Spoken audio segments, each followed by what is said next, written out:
Good evening, and the name once again, K. Immanuel Mohlala, and you are watching Social Talk. And this evening, we are having some technical problems, and apologies to everyone. Apparently, Facebook and WhatsApp are down. So those who usually watch us on Facebook, unfortunately, they won't be able to connect with us, but we are here on YouTube, and we pray that God grants us the grace that we can finish this broadcast. And as we said earlier on, if any of you were there, the highlights of the week, it's the we are back at level 1, and that is a good indication for the country. And on top of it, the Johannesburg Metro has a new councillor, Tatempo Mwerane. I always wanted to get this one right. And then we congratulate you and hope that God grants you the strength to be able to do what you need to achieve.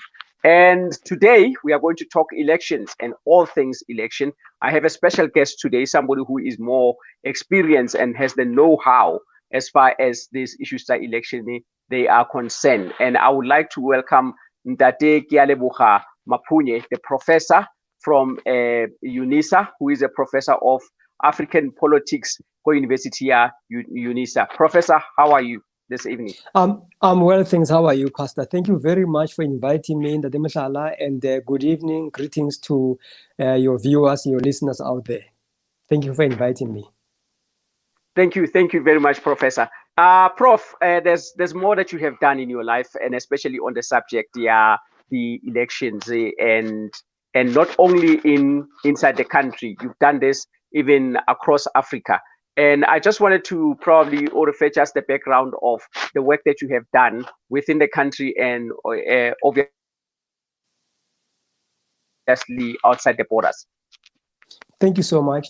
In short, since around 2004, I have been working with the HSRC, the Human Sciences Research Council, as a chief research specialist, focusing on elections, democracy, and governance, specifically for local government elections, as well as what we call NPE normally, national and provincial elections, conducting surveys, research, and so on, sometimes for the IEC, but sometimes mostly for our institution, the HSRC. But apart from that, from 2008 to 2012, I joined the Electoral Commission of South Africa, which we know popularly as the IEC, where I was a research manager, looking at the very same issues now from on the side of the IEC. But apart from that, from 2012 onwards, I was also appointed at UNISA as a research chair in electoral democracy, focusing on the very same things, whereby we were now able to do the same for the other African countries, looking at elections, election management bodies, observing elections in many parts of Africa. So in short, that is what I've done, and I'm glad that we will be able to talk about the roles and responsibilities of municipal councillors in this regard, focusing on some of these things today. Okay. Now we are honored, Prof, to have you in the midst of this place. And now probably just shooting direct to my first question. Kore, what does the term local election mean? A local election means the elections of people that are working at what we call where the rubber hits the tire. In other words, those people in the South African system, where it will be the people in the all kinds of municipalities, metropolitan councils, ward councils, and so on. Those people who we normally call abomasipala or bomasipala, the mayors and so on. These are the people who are elected at the very lowest level, or the third rung, because we've got a national, provincial, as well as local government at the third rung of South Africa's governance system. So those are the elections that have to do with the election and appointment of those people so that they can be responsible for running local government councils in their own specific municipalities. Oh, okay. I get you. I would want us later on to be able to break down and we can look at the duties of each of these people and what their responsibilities are. But probably maybe I should say, in terms of election, what is the election process of electing these ward councillors and masipala, your metro mayors and stuff like that? Yes, the process is normally, obviously, the Electoral Commission, the IEC, would send a message to all the political parties. Sometimes it starts much earlier through what they call PLCs. These are party liaison committees. We have party liaison committees at different levels, at the national level, at the provincial level, as well as at the local levels. So they will send out messages to say the IEC is now preparing for elections, but this will be after what you call proclamation by the relevant minister. In the case of South Africa, it is the Minister of COGTA, Cooperative Governance and Traditional Affairs. In this case, Dr. Nkosazana Dlamini Zuma. So once the minister has proclaimed a date, then the IEC starts preparing for the elections, and they may have to make sure that they work with the MDB, another body that is responsible for demarcation, to make sure that the voting stations, or the polling stations, some would say in other parts of Africa, are ready, whereby each and every polling station or voting station will have what we have, a presiding officer, together with about 4 or 5 election officials. These are the people who will help to elect, those people. And then inside the polling station is another process where there are different boxes, for the Metropolitan Council, as well as for the ward, and so on and so on. So you would normally be given 2 or 3, ballot papers to a voter. And we can talk about that as we continue. Oh, okay. No, I understand the process now. And then, fine, we are interested in a certain person. Just that, because of my concern, it's whether we as the voters, people on the ground, understand the duties of the people that they are voting for, and they understand the processes that are involved in them doing their task. So maybe what the breakdown that I need is, what is the work of a ward councillor? Yeah, I think maybe let's start with what they are not. Many people, maybe there are the specific, duties of a ward councillor, and exactly how much power they have to do are often exaggerated.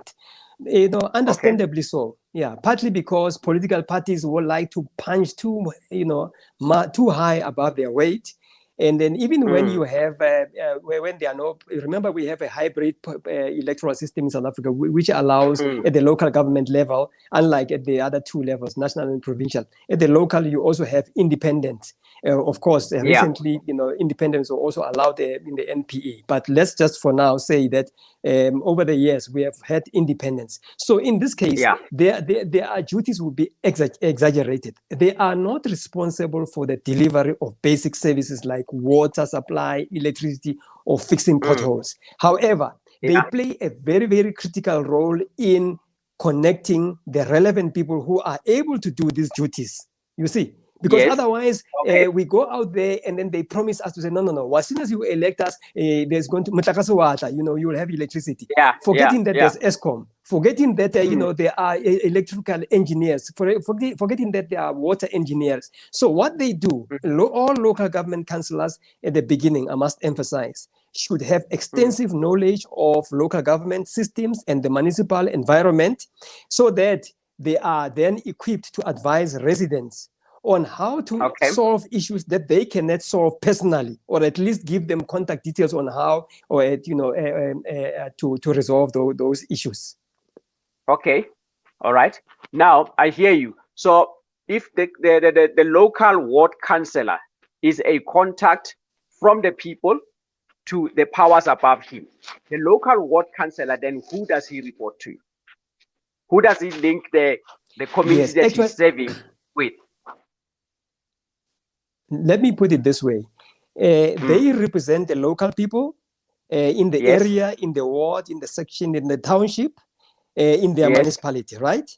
And then they cooperate with other councillors in the best interest of the community. So their responsibility is more like twofold, is to represent the concerns of the ward of the people in the council, so that the relevant parties can present the solutions to such concerns. But at the same time, their representation is inside the council, but they must also be accountable. There's a two-way process. They must be accountable to the people in their own ward. Okay. All right. Yeah. So by accountable, meaning that the duties of the ward councillor must be well known by the people who they are representing. Absolutely. So, absolutely. So that the people who they are representing can be able to hold them accountable for representing them well. Oh, okay. Absolutely. So as you are saying, and maybe just to be clear about this accountability, just to unpack it, accountability means the following. Firstly, it means responding to the queries of the people in investigating, their concerns. Maybe, using some kind of a system whereby they will work with social workers or whoever's area, maybe if the water engineers or whoever, right? It means communicating the decisions of the council that affect the people. Okay, so the people shouldn't just hear that. Okay, now what is this? Mlangeni Road in Dobsonville is now closed without without having been told first that, look, next week Monday we're going to close Baragwanath Road or Mlangeni Road. Yeah, so they must inform them. Also, accountability means knowing how to patch and be aware of the problems that the communities are facing, using the relevant connections that they have. Okay. So it's working with representatives of local organizations, interest groups, and so on, businesses, national government, provincial government, where it is necessary. In short, to represent the views of the community in the council and those of the council in the community. So it's a two-way, it's a two-pronged process. Okay. But now, Prof, I can say there is some level of a clash there. Yeah. What you say, a bit of a contrast in a sense that the local councillor, he doesn't have powers to deliver the jobs, the services, and however, he is still expected, or he is measured by his ability to engage with other stakeholders in order to deliver the service. Absolutely. Am I getting it right? And Ari, let's fix this thing. We South Africa being a diverse society, I will use he or she, because we have just been through the Women's Month.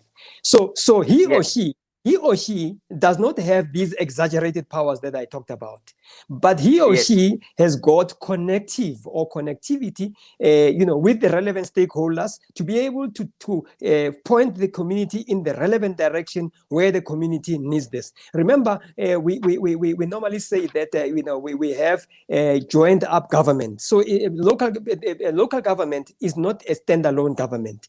National government or provincial government are also not standalone. So they have to work together. And this is where the power of the councillor sometimes rests with the other, sphere or branch of government. Yes. Okay. But ultimately, it is correct, however, that a local or a ward councillor can be, a ward councillor's performance can be measured by what he has achieved in the previous years, or what he has achieved in the ward in terms of connect. All right. No. Yeah, definitely. I hear you. We can measure their performance, and we can also help measure the performance of the municipality, they themselves, the councillors. And we can also, as community members, also measure their performance to say, look, in the past 6 months, you had promised that your council is now ready to tar, road X.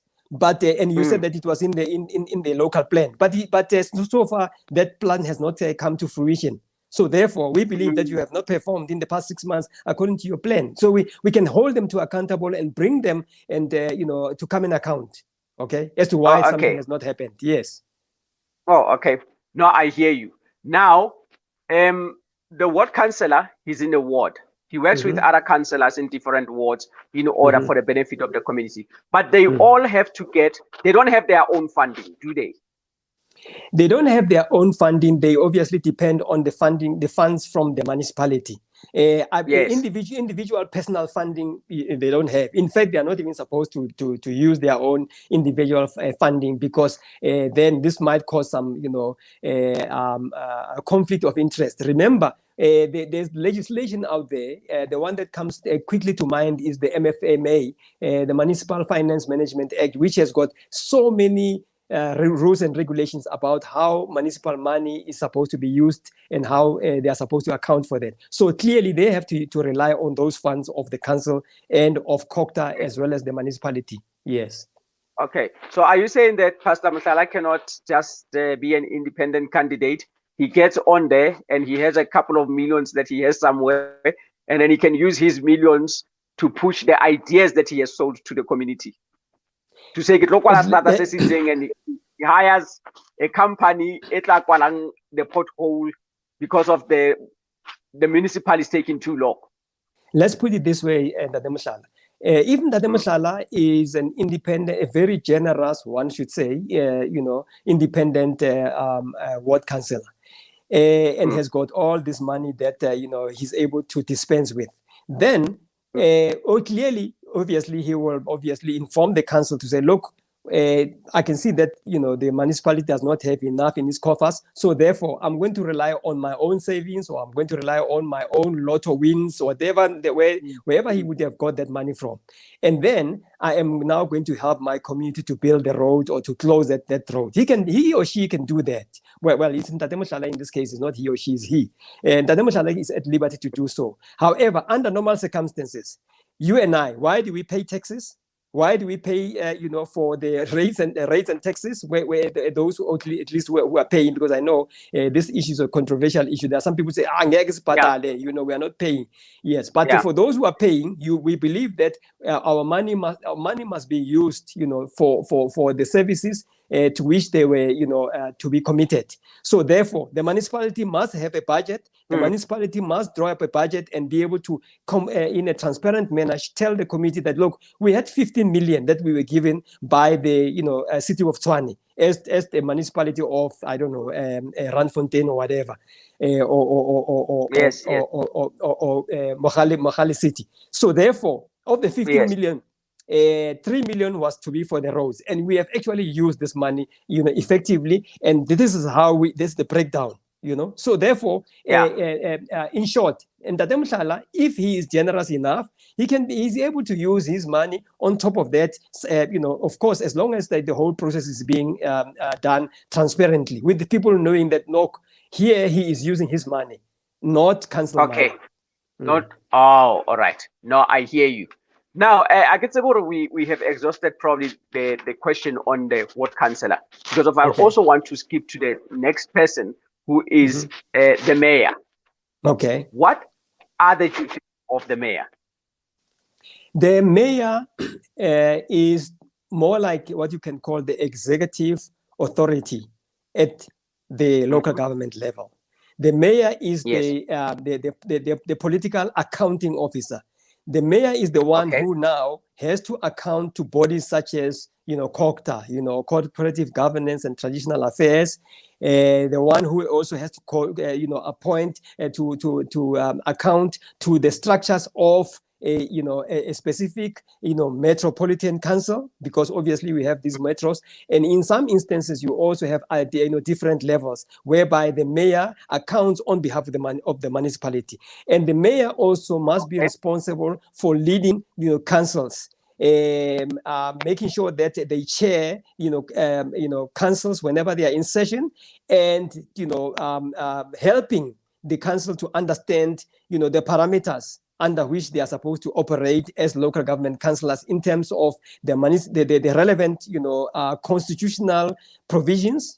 Chapter 7, I think, of which deals with local government. The mayors must be, they must know the political implications of that for their councils. The MFMA, the Municipal Finance Management Act, even the PFMA itself, it does apply to them. The mayors would obviously normally like to take cue for their municipalities, as well as working with bodies such as SALGA, the South African Local Government Association, which also from time to time advises mayors in this regard. Oh, okay. So, in terms, in your explanation so far, Mm. the mayors basically are the people who should actually be held accountable for the service delivery rather than your ward councillors. Is that Absolutely, correct? because at a certain point, you might find Mm. that for argument's sake, you've got an independent one councillor, you've got another one who has been appointed on, elected on PR, and Yeah. these two people have got obviously different, political, ideological Alliance. alliances. Yeah. They don't see eye to eye because obviously they are coming from different political homes, if one can put it that way. That's where the Mm. mayor comes in to say, listen here, you might be, coming from different political homes, but for this Mm. council and for this year, for this financial year, we want to have uniformity across the council, and this is what we want, irrespective of whether that other one is a DA councillor, this one is an ANC councillor, or EFF, or independent. We must all march in tandem. So the mayor is there to, give the marching orders, as it were, but also to marshal the troops in the right direction to make sure they achieve council, objectives and their governance imperatives or requirements. Oh, okay. I hear you. Just a few minutes onto our viewers. Just a reminder of some of the things that we do. Please do not hesitate to send us questions via YouTube or Facebook. I know that today we are not live on Facebook, so that any questions that the professor can take today, he'll be able to take them now. And then if probably are sent later, you are welcome. And the professor, whenever he has time, he can just get into those questions and try to answer them or get back to you. Or the next time the professor comes in, he can be able to deal with those questions before he can get to the matter of that day. Prof, coming back, dealt with the issue of the mayor and the councillors. In terms of the election processes. There's one part that we kept on saying, yeah, the independent candidates for the ward councillors. I know a few that have got in there. And then how is it functional? Or I don't know if I'm asking a political issue here rather than an IEC issue. Is it a functional strategy to have people who are independent of any political party getting into the management of the city? Yes, it's a very important question that you are asking, Dr. Mohlala, because I'll tell you what, at the national and provincial level, we only have, Yes. PR candidates, and Yes. of course, those ones now that are coming through, this party list.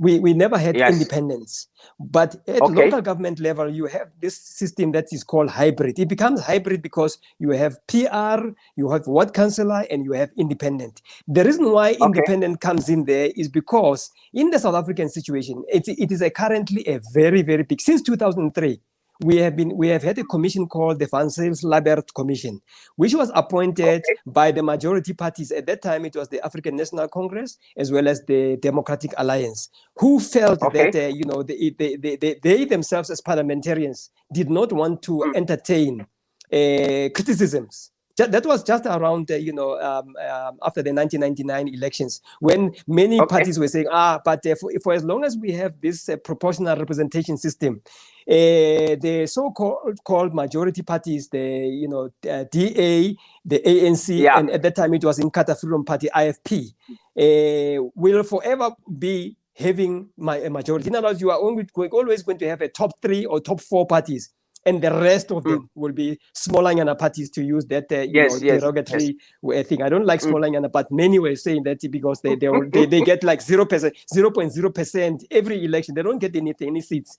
So people were arguing that to this extent, also because of another issue, these people who are elected on a party ticket, on a party list ticket, normally the party would give about a list of about 10, 20, 30 people to the IEC to say, these are the people who, in the event that we get elected, are going to be our political party republic representatives. Yes, who can be mayors and councillors at the local government level, or who can be provincial MECs and so on, or who can be ministers at the national level. So now the argument is that in the event that these people are not performing, it becomes very, very difficult for you and I as South African voters to take them out, because how do you vote them out when their loyalty is not to the voters, but their loyalty is to the party? Because the party can easily remove them. The party can easily remove them at a whim, anytime they want. And the party can still retain K.J Maphunye to be a ward councillor of municipality X, even when the people there don't want him. They say, no, that this guy either, he is embezzling fund, council money, or he's just generally not accounting. When you call him to meetings, he doesn't come. So we want him out. You cannot remove him until his 5-year or their term is over. So to that extent, the argument was that we need somebody who is not appointed on a party political ticket, independent. This person who can be appointed, who can be elected, nominated by the community in which they come, from which they come. Even if people in K.J Maphunye's municipality or know him and they trust him, and they can nominate him to be an independent councillor. And we have seen that it actually works. I've seen some independent councillors who are actually much more accountable and much more visible to the communities in which they serve, unlike the ones who are coming via a party list, who know that, well, even if I don't go to account, my party is not going to remove me. For as long as my party is happy with me, those people in the township, they can just go and throw themselves in the nearest lake, but I'm still going to be a councillor anyway until my term of office expires. I hear you, Prof. I hear you, because I always had that contrast within that. I think another thing that is there, it's, as you have put it, the political assignment might not necessarily mean the best candidate. It only means that there are available candidates for that political party. But on the other hand, I'm thinking that independent candidates also, they don't have any alignment of party or any alignment of, it's just independent. He's coming with his own rules. He doesn't have any alignment of some plan that is a 20-year plan that is running forth to achieve a certain goal. He just comes in and he's looking at one goal and one goal only, whether the public likes him or not. He's concentrating on the one thing. Whereas when you have a backing of a political party, you have an overall view that this is what we want to do in education, this is what we want to do in such and such, and this is what we want to do in this area. Whereas probably, I don't know, maybe an independent could only have a focus of one goal, that this is what we want to do, and that's it. I don't have any other policy in terms of education or any other party or community. But that's just me coming into it. So I'm not sure. But maybe I can respond before you take your listener just briefly to say at UNISA we have what you call MDEA, Management of Democratic Elections in Africa. This is where we train, because we have realized that all the public representatives, whether they are at the national level as ministers, provincial, or in other parts of Africa, they will use districts. Like in Botswana, they will use districts instead of provinces. So district level, or even a local level, these public representatives all have some limitations. You have already highlighted two about the independence. The independence, number one, we normally say they lack resources. Number two, they might be too focused on a single issue or two issues, whereas the municipality has got about 10, 15 issues. So if they were coming from a party, at least the party would say, listen here, before your mandate ends, you must make sure that all these 15 issues are in. You know why? Because the party has got a strategy. Whereas the independent might just come in there without any strategy. And, this is not criticism for the independent. It's just that these are the limitations of these two types of councillors. But even the ones who are coming from the party, like I've already mentioned, one of the two of their limitations, loyalty to party and not to the community. also Yes.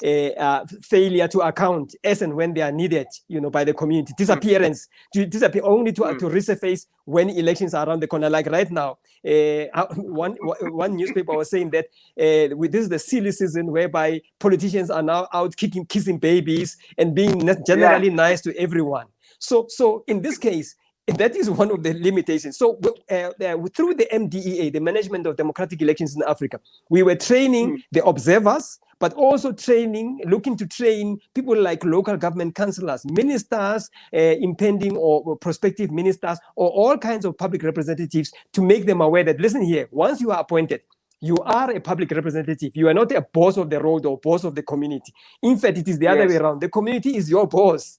You must know that the community it's not the other way around. But normally when they go in there, they are so, puffed up, one can say, that they think that, yes, I've made it now, and they will know, this community will know me, that I'm their boss, which is wrong, yes. I think that leads me to I hope that's the final question. That says to you, Prof.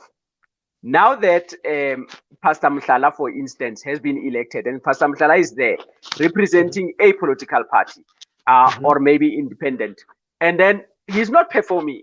He's not accountable. He's not coming to meetings. When he comes, he promises that he will do stuff. He doesn't come back and report. Does the public have a way of complaining about his work, and what are the channels that do the public have to probably try to set in that Mohlala right?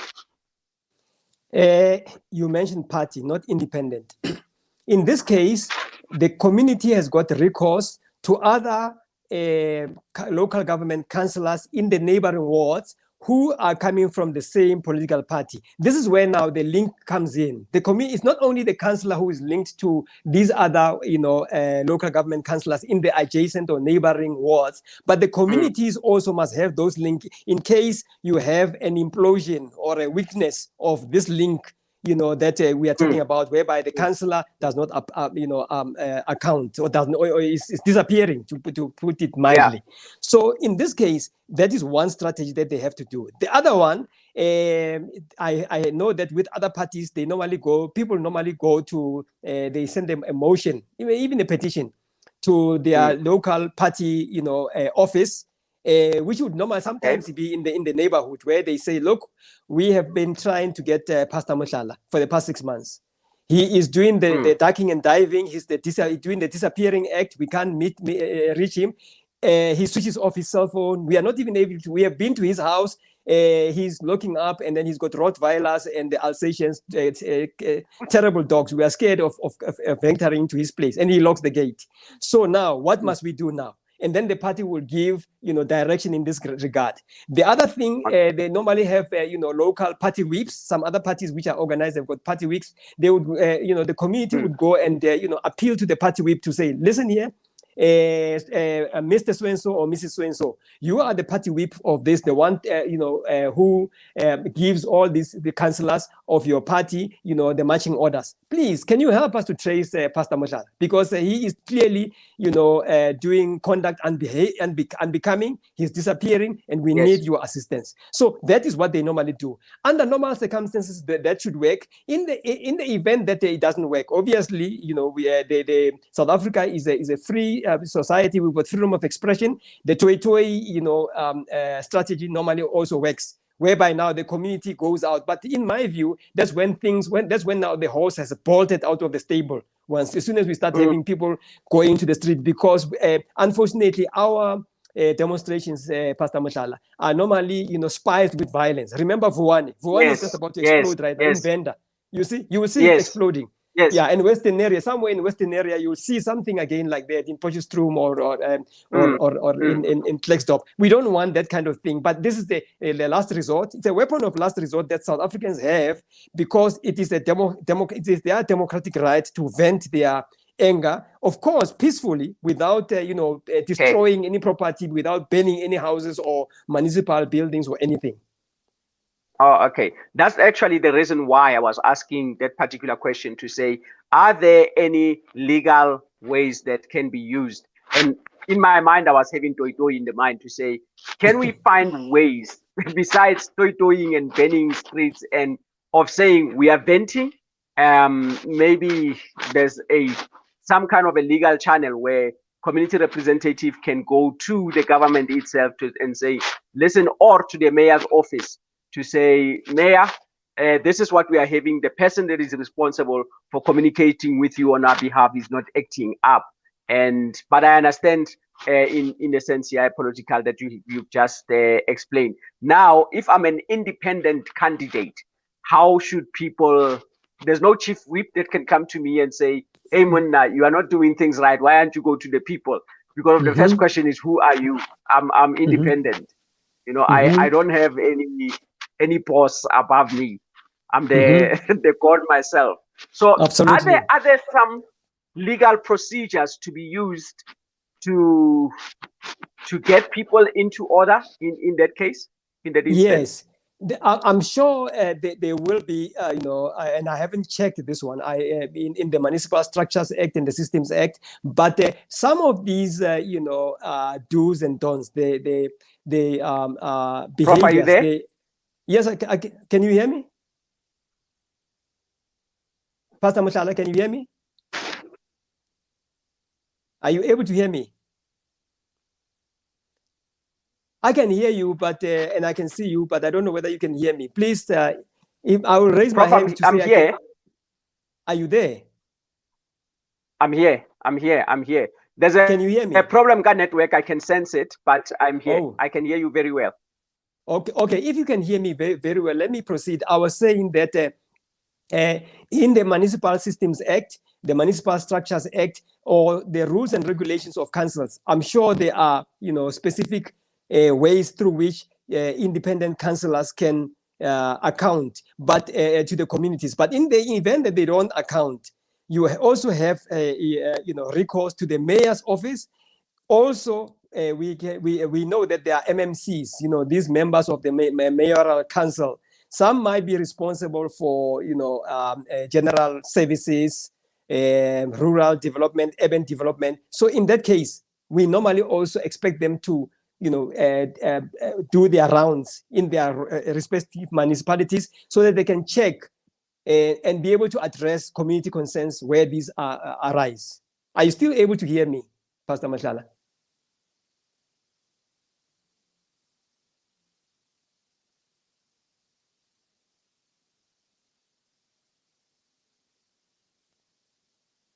It looks like I'm cut, but I'm going to stay on for quite a few seconds because I don't know whether anyone can hear me out there.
Prof, can you hear us? Yes, I can hear you. I thought I was cut. Can you hear me? No, we can. Dr. Mohlala, you can go ahead. Okay. Are we on a set? We are on set. Okay. Prof, I can hear you. can you hear me very well? Yes, I can hear you. Okay. Unfortunately, due to some technical issues and not being able to continue, I'm just here to say thank you very much for being a part of us today. We have learned a lot from you, and we appreciate your presence. I'm sure we'll be talking to you again in a near future. Thank you so much. I don't know whether the quality of your recording, but in case you need to call me back later to fix.